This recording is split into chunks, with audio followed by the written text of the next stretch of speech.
நீ எப்படி இருந்தாலும் ஒரு முறை ஒரே ஒரு பாட்டு, உங்களுக்கு திருப்புகள் தெரிய வேண்டாம், திருவருப்பா தெரிய வேண்டாம், பிள்ளைத்தமிழ் தெரிய வேண்டாம், இந்த ஒரு பாட்டு தெரிந்தா போதும்.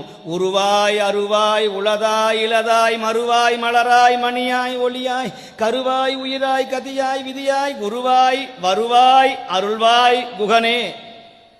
காஞ்சி மகா பெரியவர்கிட்ட போய் ஒருத்தர் கேட்டார், எனக்கு வருமானமே இல்லை சாமி, என்ன பண்றதுனார். ஒரு பேப்பர்ல இந்த பாட்டை எழுதி கொடுத்தார், வருமானம் வரும்னார். என்னங்க இந்த பாட்டை எழுதுனா வருமானம் வருமா? டே அதுலயே இருக்குடா பாடுறா அப்படின்னார்.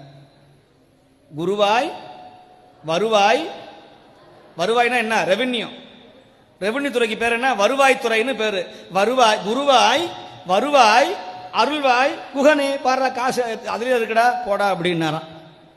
அந்த மாதிரி இந்த வேலை வச்சு வழிபாடு செய்ய வைக்கணுங்கிறது முருகனுடைய எங்களுடைய உத்தரவு.